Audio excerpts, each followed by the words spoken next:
Ultimate pagpapasaya ang handog ni Love Die Repeat lead star Jeneline Mercado sa Sinulog Festival. Ang kapwa-bida naman niyang si Sian Lim may exhibit ng kanyang mga artwork. Watch this.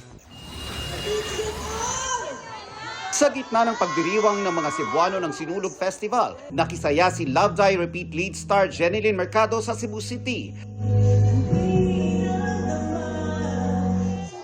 Nabalot ng hiyawan itong Biyernes ang Kapuso Mall Show. Nag-uumapaw ang suporta sa Kapuso Ultimate Star nang haranahin niya ang mga kapusong Cebuano.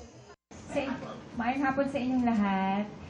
Maraming salamat po sa pagpunta dito at pagbisita sa amin ngayong hapon. Hello po mga kapuso. Ang co-star naman niya sa Love Die Repeat na si Sian Lim, ipinakita ang kanyang artistic side. Nagbukas siya ng kanyang solo art exhibit sa isang gallery sa Makati City.